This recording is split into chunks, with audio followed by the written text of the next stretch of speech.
Greetings, everyone, and welcome to Ring Talk with Hanshi Therien. My guest today is a great competitor, a great martial artist, a sensei. He comes from Kitchener, Ontario. He is a student of one of the great masters that we have in Canada. And he's got quite a few stories to tell. He was a great competitor. So, ladies and gentlemen, my good friend and one of Canada's future masters, Randy Dauphin. Randy, how are you? I'm good, Hanshi. Thanks so much for having me on your show. Well, it's been a pleasure, and thank you for driving 5.5, 6 hours to get here, and so we could share your story with many people around the planet, you know.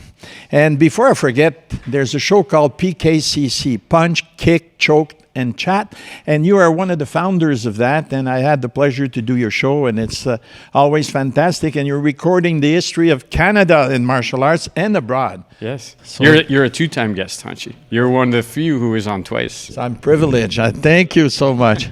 Randy, how long have you been doing martial arts? It'll be 33 years this year. 33 years. 33 years this year. Wow. Yeah. Were you always with the same sensei, the same dojo? Always with Senseï legacy. I started when I was 18 years old at the University of Western Ontario. He was the karate teacher there. Nice, nice. So something made you fall in love with martial arts and stay. So could you go back to when you started in your first few classes? You were a young man, you're at university, and you see Hanshi legacy, which I don't think maybe you knew before. Most people don't know their teachers. They walk in and they're lucky. So go from there. Tell us a few things. Well, the person that I fell in love with martial arts was Shihan Randy Dauphin when I was 13, and that's why I wanted to become a martial artist. And so, but my mother wouldn't let me do martial arts. She just felt it wouldn't be good for me with my personality and my demeanor as a teen, so she kind of forbid me from doing it. So then when I left Windsor, and I moved to London to go to school, to university, in Frosh Week, I was doing what all young men do in Frosh Week. I was partying and having a good time. And interestingly, a person there said, he didn't say you need, he overheard me talking, and he said, you need to come and meet this person, this karate teacher. I just went to a karate demo last night. And I said, oh, really? Okay, well, how do I get there? He said, if you come here tomorrow night, I'll take you. And the first place I ever saw Hanshi legacy was at the University of Western Ontario. He took me there. And he was standing there with karate pants on and a jacket waiting to get into the room. And, you know, I don't know even how to get into the room, so I just walked up and said, Senseï legacy, I'm interested to take karate lessons. What do I need to do? How much does it cost? And he said, you only talk to me about karate. Those people over there handle the money. When you get on the floor, I'll start teaching you karate. And he has now for 33 years. That's brilliant. That's brilliant. And you lucked out because you got a good teacher. You know, that's something that is good. How long did it take you to get to black belt? It took me 5.5 years to get to black belt. That's good. That's good. And now you are a 7th dan? A 7th dan. You got the title of Kyoshi? I have the title of Kyoshi. That's two big things, right? That's two huge accomplishments in your life. But also, you were not a bad competitor. You've got some pretty good titles. I read a little bit somewhere on your CV that you went somewhere and won the Triple Crown. You want to tell us about that? Well, the first place I went was Venezuela. Senseï legacy took me to Venezuela to compete, and I didn't win there. I won a silver medal. So, and then I got injured the year after that. I was injured. And so then that was in 2002. Then in 2004, I went to the Dominican Republic to compete. The association is the WFMA. So the World Fraternity of Martial Arts. I went there and competed in the fourth dan and higher division because I was a 4th dan at that time. So it was 4th, 5th, and 6th dans. And yes, I swept all my divisions. So I won with the bow and kobudo. And empty-handed kata, I did a kata called Nipai Po. And then in kumite, I won. Well, that is good. But you've also competed in other places, and you've done well also. And your school in Kitchener has been around for how long, Randy? I've been teaching in that community for 20 years. The building I'm in right now, we've been in that building for 5 years. This is our 5th year in that location. And your students, how many students, not counting the pandemic because that sort of killed the numbers, but you've got a fairly good school with a... Yeah, I've got about 60 students there, 50, 60 students now. But that's now, it's really bounced back well. Yes, yes. I think everywhere we're doing this show post-pandemic now, and a lot of the schools are telling me that the middle belts have sort of not come back just yet, but lots of white belts coming in, and of course the black belts who committed their lifetime to martial arts are still there, right? I still have my black belts. Well, you know, that's pretty good. So I'm going to ask you some questions, and feel free to talk for as long as you want. As long as we're out of here in 3 days, we're good. Okay. So when you started in martial arts, something clicked. Something said, hey, this is for me. Mm-hmm. Do you remember what that moment was? I remember when I walked in the dojo, just feeling like I was never going to leave. And I can't put my finger on specifically what it was the moment I walked in. But when I saw Hanshi Legacy clap his hands and everybody lined up, and I was like, I didn't know where to line up, and then somebody, a brown belt, kind of pulled me into the line, and so then I'm in the line. It was really when I watched the demos that I was kind of blown away, because it was everything that you know, in your mind you have an imagination about what martial arts is going to be, and you watch the movies, but then when you see the real thing, it was so much better. It exceeded every expectation that I had. And then just to see, like, it's something to watch a whole room of people, adults too. We're not talking about a bunch of little kids. Like, a room full of adults react to an instructor is something that's kind of, there's a magnetism to that. It was extremely interesting. So then there's the physical side of it, but then when you start talking to the people and getting to know them, just the confidence and the knowledge that they have, and equally how friendly and helpful they are. They all want each other to succeed. They want to help you. So for me, that's what it was on that first night. And literally on the first night, I knew I was not going to be leaving. I probably wouldn't have graduated from university if it wasn't for karate. You know what? It's nice to hear. I speak to a lot of people, and their success stories in life. Martial arts has contributed to that. And it's nice to know that it contributed to you, because you do work full-time in a university now. So, you know, all things got in place. We talked about competition. So let's start with, what was your best thrill fight you've ever had, or toughest fight? Well, first I'd say the toughest fights I've ever had. It's funny, you and I were talking about this before. The ones that nobody paid to see.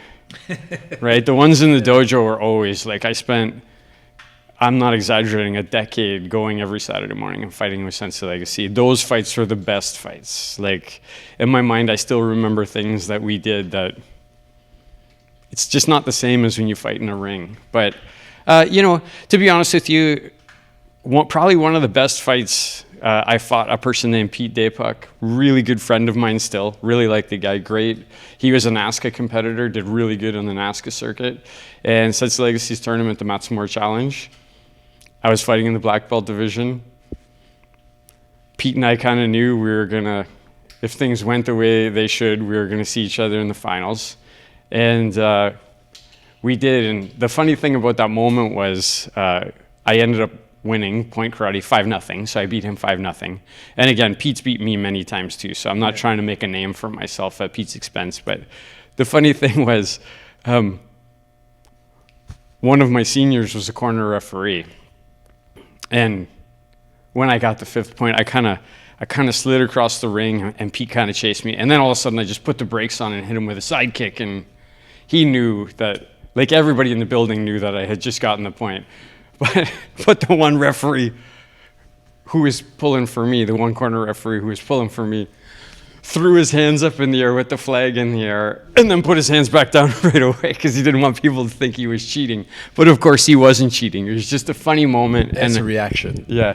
But you know, the thing I really liked about that was when I left, Pete's such a good guy, such a good friend. He banged me on the shoulder. He said, "Great fight, Randy. I'm coming back next year. Maybe I'll get a point on you." That's right? cool. So yeah, just good to fight a guy like that. And did he come back the next year? He did. I was injured. Oh. You know what? And he had to fight one of our other black belts, Jeff McGregor, and he lost to him. Oh. And I was going to say, then he said, "All right, Dauphin, I know why you're faking that injury, right? You don't want me to fight you." Yeah. You know, can you go back and relate to one class in particular? There's so many great classes when you're 7th Dan or 9th Dan or whatever that you participate in that just happens when everything is perfect. All the stuff, everything is lined up, the moon, the Mercury, whatever it is, your sweat equity, everything goes in. Do you remember such a class? Everybody lives a few of them. Yeah, if you're, sorry, when, does it matter what rank? It doesn't matter where it is. No. There's been a lot of fun moments over the years. One I can say would be, I have a picture of it, I can show it to you later. We were in Los Angeles. Sean Benson, who you know, was at that time he was on General Hospital. General Hospital because he's an actor. Right, that's right. He's an actor. Yeah. An actor. Yes. But he was down there shooting General Hospital, and he was living in Los Angeles. And so our BC representative Nick McLaren, myself, Senseï Legacy, we all went down there to just stay for a week. We went and trained with Hidetaka Nishiyama. But that wasn't the class. The class was at 2:00 in the morning. Senseï Legacy roused us all and said, I want to go fight. We all got up for 2:00 in the morning. I kicked Benson. Senseï wants to go fight. Is your club open? He's the club's 24 hours. Senseï, let's go. So we go there, and it starts kind of funny. So we're taping our equipment on. This isn't, when we fight in the dojo, it's not point karate. It's basically kickboxing, right? So we're taping our equipment on. We're getting ready to go, and some guy comes in and he rolls a yoga mat down in the middle of the floor at like 2:30 in the morning.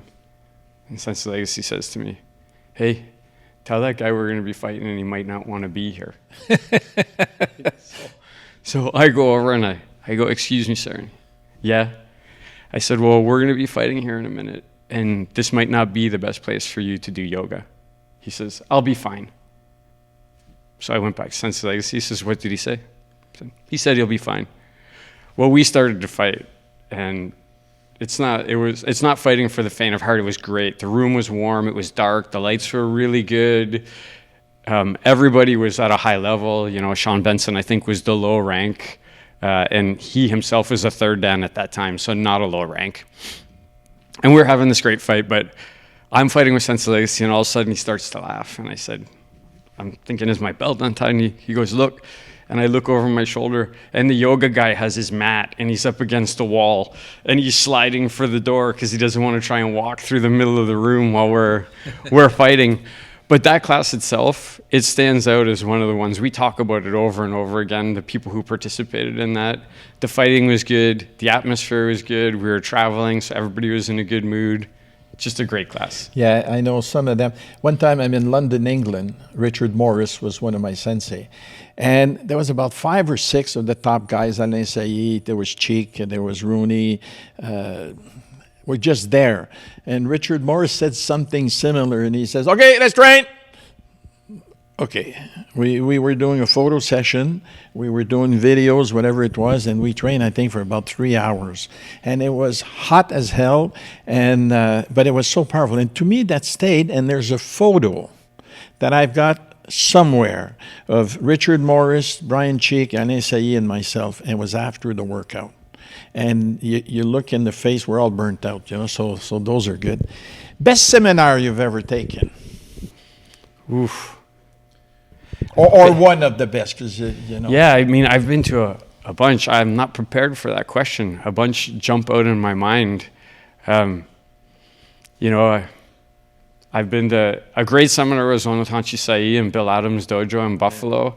Really enjoyed that seminar. Learned a lot there, just even about just the way he teaches, the way he warms up the room. The time went by like super fast. You learned a whole bunch of things, and you kind of wanted to be there even longer. Again, we've had lots of great instructors come in. Senseï Legacy, I've been to so many seminars with his teacher, Anthony Sandoval. Been to Minnesota, North Carolina, and Kentucky and trained. I just like being at any seminar, to be honest with you. Yeah. There's another part of you that you like to fight. You're in karate, and you like to mix it up. And then you started Iaido with Soino Sensei, and you're a 4th Dan in Iaido. Am I correct? That's correct, yeah. Just during the pandemic, he graded me. Yes, I remember. Yeah. I remember.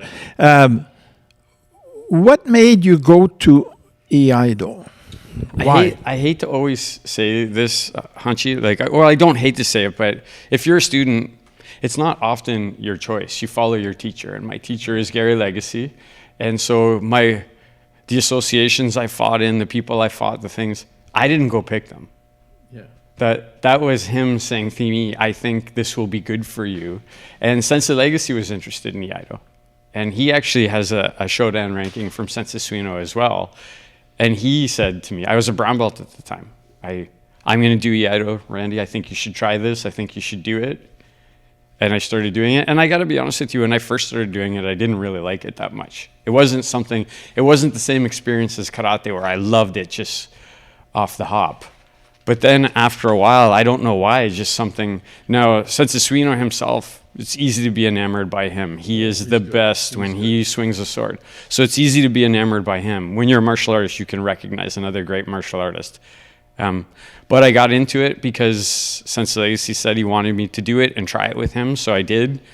And then at some point, I just really liked it. What I liked about it, I think the most, is just going by myself and doing it. Just being by yourself with your sword, going through your waza, your techniques. It's just, there's something very peaceful about it. The other thing I like about Iai is it's a strong feeling of history. Yeah. You know that sword takes you back in history thousands of years. Suino Sensei took you to Japan. You went to train in Japan for a while. Yes. Tell us about training in Japan, because it's more historical, it's more classical. It's Japan, and to all North America and European, we look up to Japan. Tell us about that. Okay. Well, I've been to Japan twice. So Senseï Legacy's taken me to Japan and Okinawa once, and I've trained there with Senseï Legacy. But the last one was actually just the year before the pandemic. It was right around this time of year that we went, Senseï and Dan Holland, my senior. And we did all kinds of martial arts there. So we did karate and Nobetsu Sensei's dojo, which is kind of funny because Senseï puts a white belt on and I go out with my black belt on, and Nobetsu Sensei, even because Suino Sensei can speak Japanese. And Nobetsu's what now, 86, 88? 88, I think he's 88 now, but he says to Sensei Suino, why doesn't your student do karate like you? And Suino Sensei says, he's not my student, and he's way higher ranking in karate than me. So that was kind of funny. Nobetsu Sensei's dojo's, it's kind of romantic, like you would picture it to be. Narrow streets, people riding bicycles around. You go in, lots of things piled up around in the corner of the room. There's no doubt about it that Nobetsu Sensei is the sensei when you're there. So all the students come in, they defer to him. There's no talking. It's a very traditional dojo. When he says to do something, everybody instantly starts to do it. But in addition to Nobetsu Sensei, we went and trained with Yahagi Sensei, who's a very famous swords master in Japan. And an interesting thing about Yahagi Sensei is he likes to use breathing and even whistling, like to get the timing of how you can move the sword. And I like to say that if you're ever in a dark alley and you hear that whistle coming from behind you, run. You know it's probably too late. If you hear that whistling, it's probably too late. But that dojo was very, again, rice paper screens that you open to go in, but kind of funny because the space was being used by two groups, the Iaido group, and it looked maybe like a Tai Chi group or something, not Japanese martial arts, but we were kind of rowdy and loud, and there's kiais in the style of Iaido, and they didn't like that. They eventually it was kind of like the yoga thing. They kind of all rolled their mats up and left at a certain point during the class. What's the biggest difference that you found training in Japan versus training in North America? The food. I'd like to tell you like that, the karate is better. It's not. No. The judo's better. It's not. The Iaido's better. It's not. It's as good. It's not. It's not bad. And it's obviously, you're going to the root, to the history of where it is. So you feel good when you're in that environment. It makes you feel like you're seeing where it all started. But it's all the atmosphere outside of the dojo that maybe makes you feel that way a little more. Going into a certain restaurant and eating ramen and that type of food and having sake and Yeah, and you definitely, if you go to Japan, another thing you realize is what it is to be a minority. Yeah. Because you're definitely a visible minority when you're in Japan. Is the right word. Yes, when you're in Japan, you're a visible minority. In your 33 years of martial arts, you've accomplished a lot of things, but what is the one accomplishment that stands out compared to the other one? I like to think I'm not really better at anything than anybody, except for maybe one thing. But it's for you. No, for me, one thing that I'm proud of is the type of a student that I am. That would be the thing that stands out for me, is that when my teachers, when my sensei, one of my seniors asks me to do something, I do it. I trust them, and I do that. I always said that, if Sensei Legacy dropped his keys 2 times on the way out of the dojo, I dropped mine 3 times just to be sure I was doing it right and doing enough of it. There's proud moments, obviously, right? Yes. One proud moment that would stand out for me is my yellow belt grading. Me too. Yeah, my yellow belt grading. I was really proud when I got my yellow belt. And it wasn't that I had done well. That's not what I was proud of. Accomplishment. Yeah, and also what Sensei Legacy said to me. So it was a fairly big grading. There's about 60 people. And when he was taking my white belt off, he said, "You by far were not the best student in this grading." And so, you just stand there, and then he's tying my yellow belt on, and he said, "But I'll tell you something, if I was going to pick one person in this entire room that was going to get a black belt, I'd pick you." And I knew on that day that I got my yellow belt, and I was one step closer to the goal that I thought I wanted, which is to be a black belt. Of course, by the time you get there, you know that that's not the goal. Yeah. For me, when I got my yellow belt, I was so excited, and it was in the fall.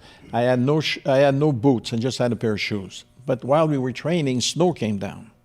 So I get out of the dojo, and you're macho, you're a young teenager, you're a yellow belt, you're so excited. I jump in the air, slipped in the snow, and almost broke my back. So I remember my yellow belt, So your accomplishments is good, or proud moments, I should say, is great. Any regrets so far, or during your training? I don't know. It's always the typical one, right? The regret would be, wish I had started sooner, but not really, because I wouldn't have the teacher that I have now, so that can't really be a regret. That's right. I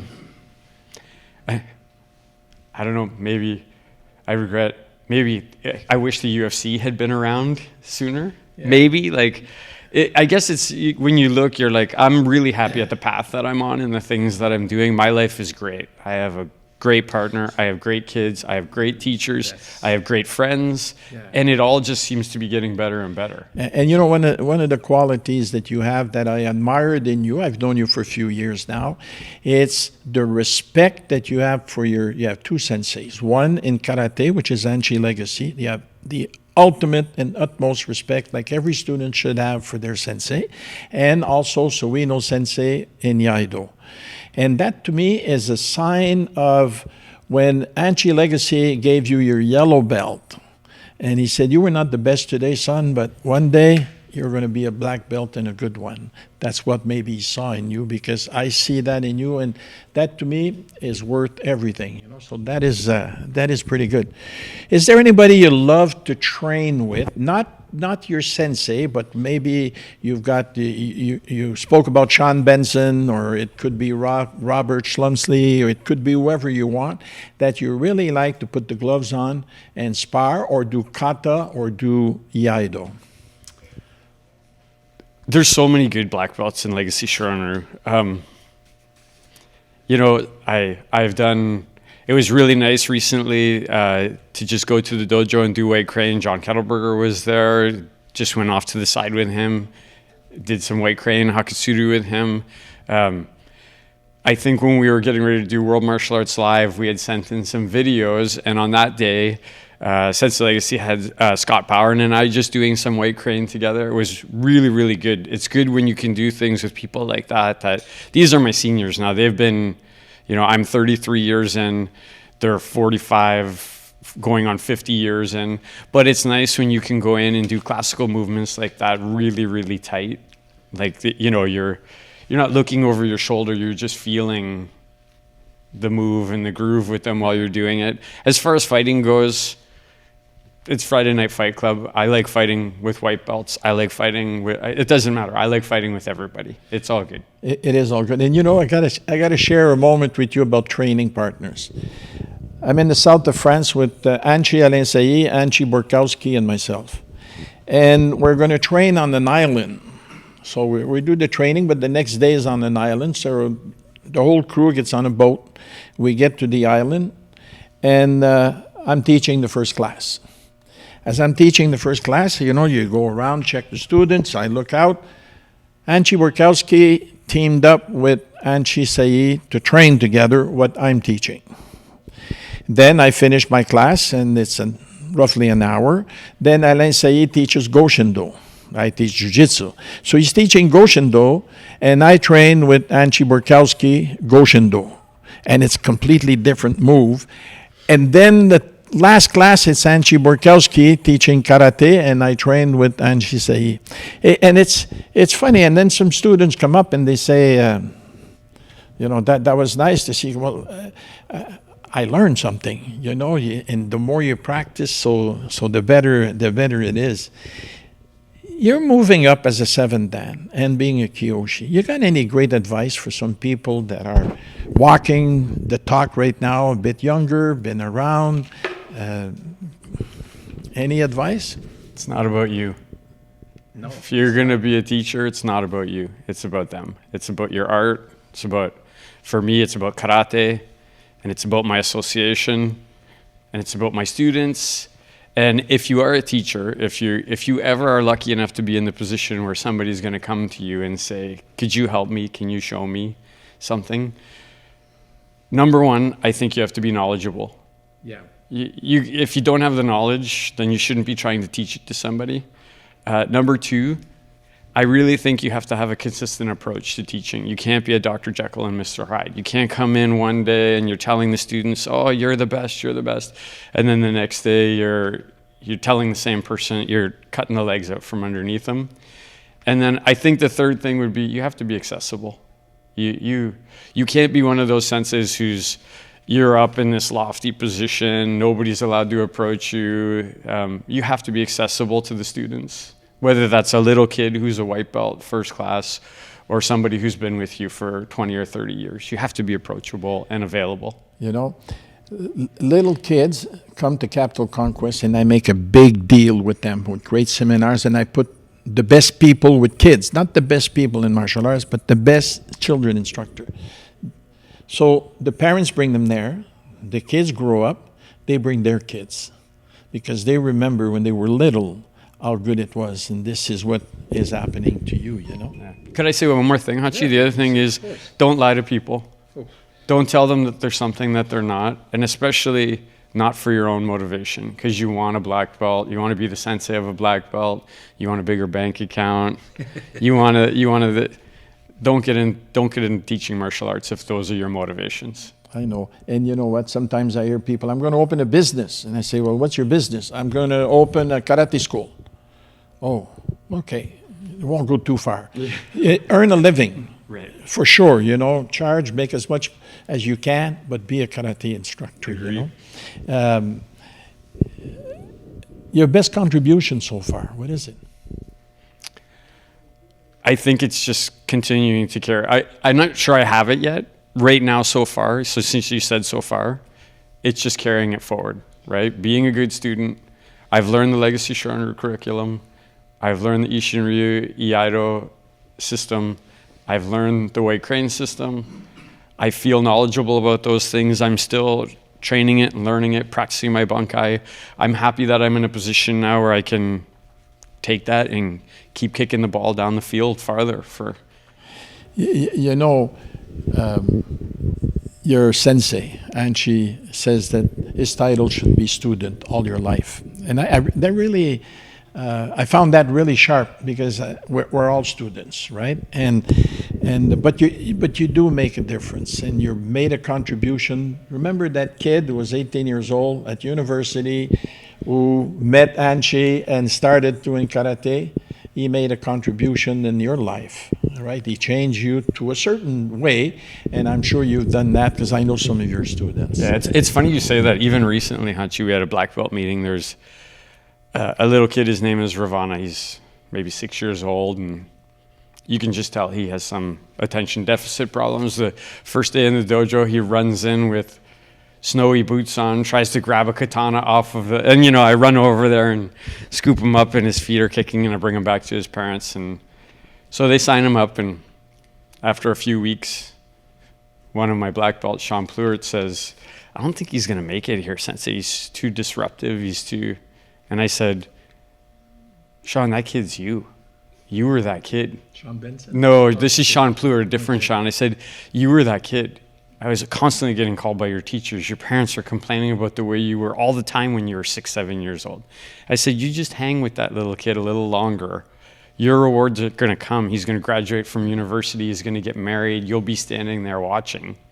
And just the other day, his parents came in and they said, we don't get called from the school anymore.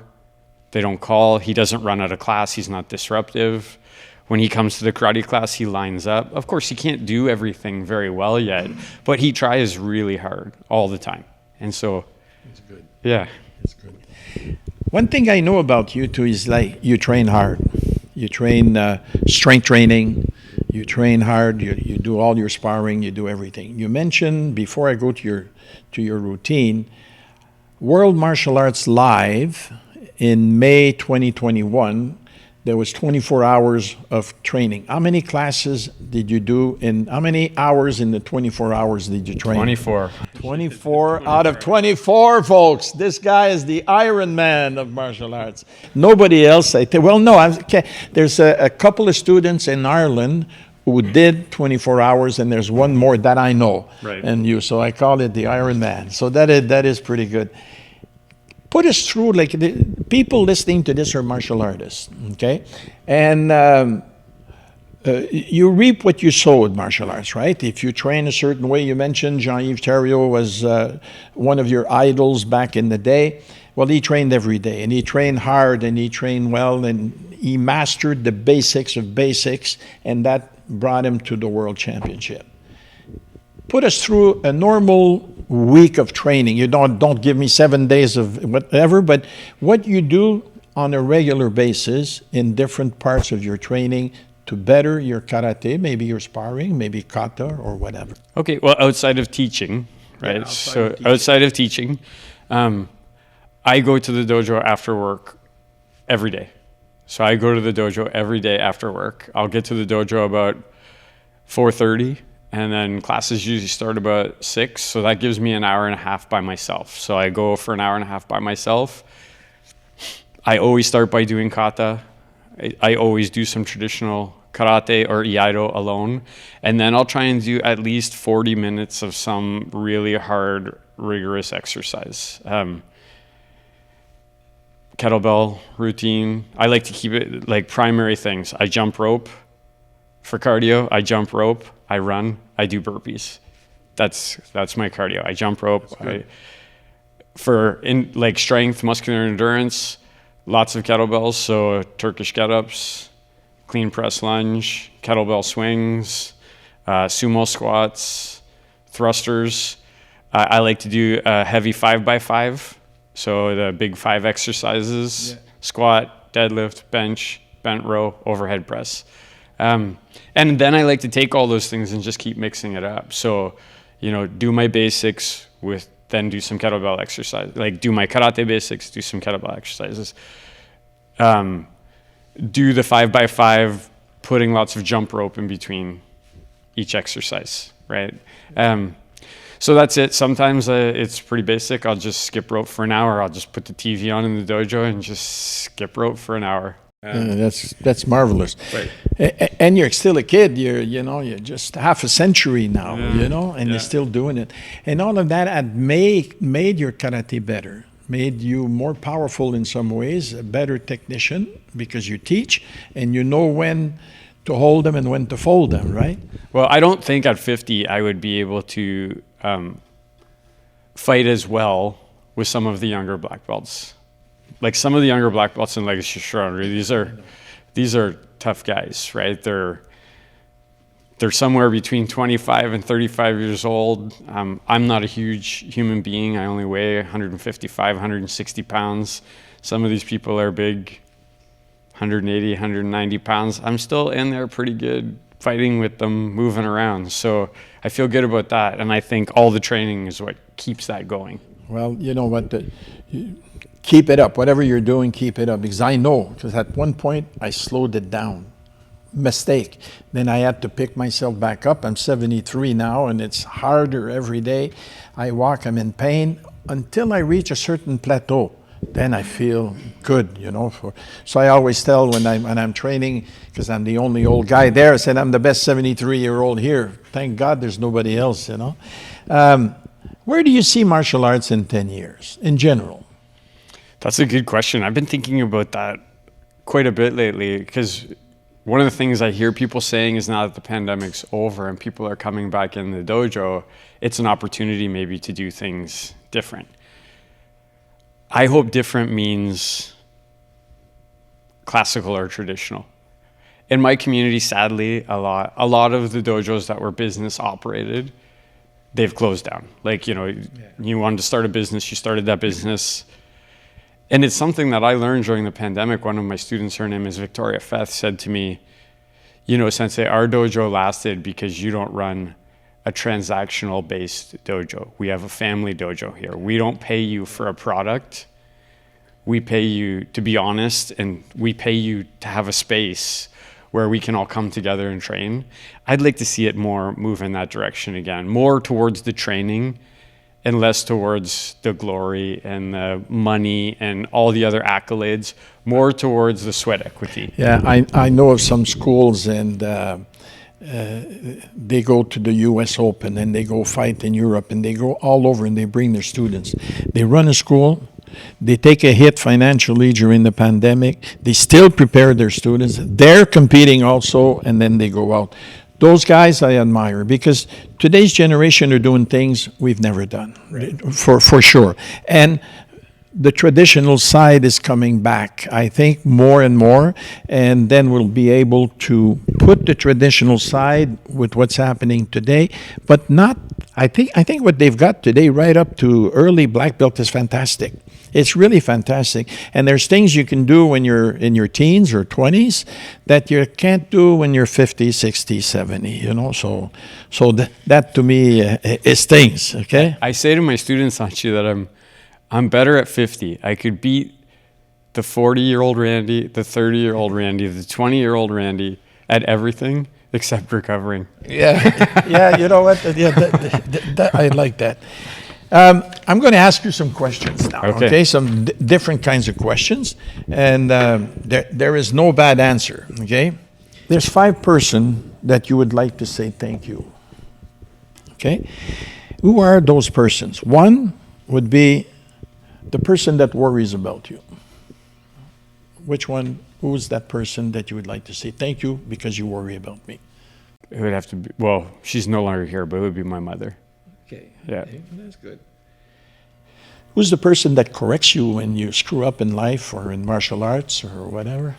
You know, I don't even have to tell you who. Well, they don't know. Okay, Senseï Legacy is the one who corrects me. Yeah, and he has a way of doing it. Yes, he does, yeah. It's pretty good. Yeah.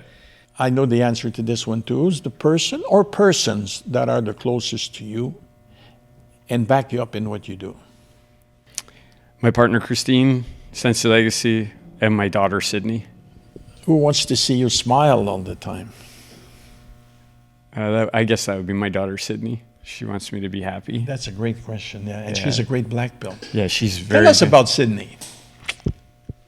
She's also competed in World Championships event. So she's a silver medalist in fighting, WKO. She lost to a girl from New Zealand because she didn't do what we told her to do.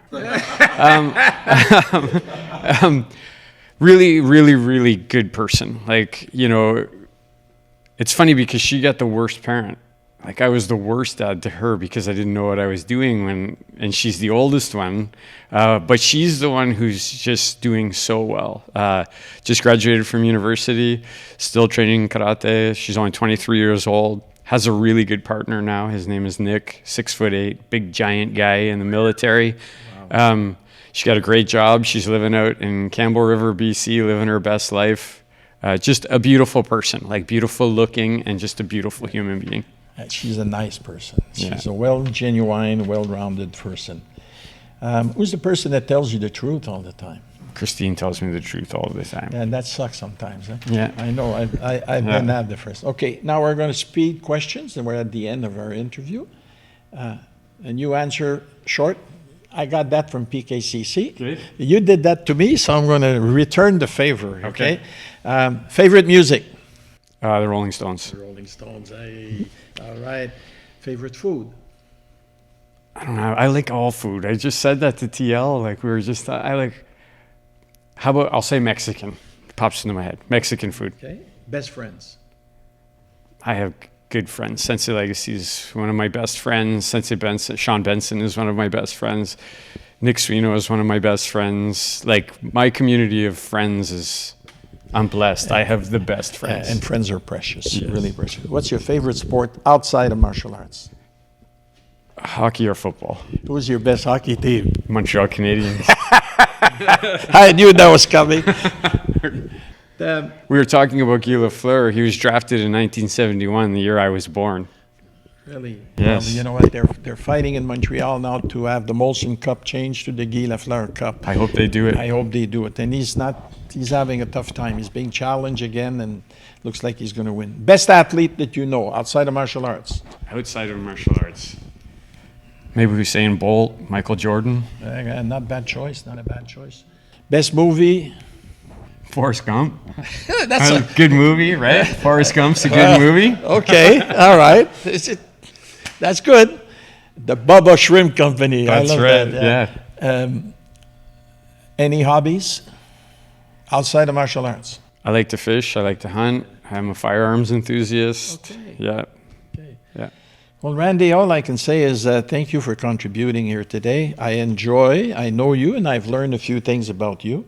And if you, in closing, we have some people that are looking in, and I know I asked for different things and that you want to say, but any good advice you want to close with?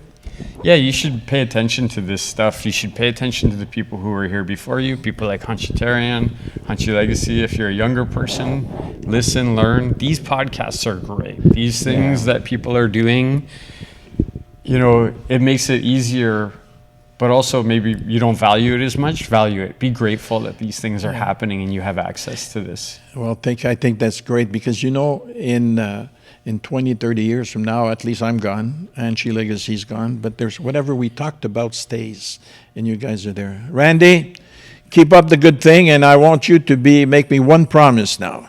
I want you to be at my 100th birthday party when the time comes. I promise, Hanshi, I'll be there. All right. Thanks for having me on here. Thank you.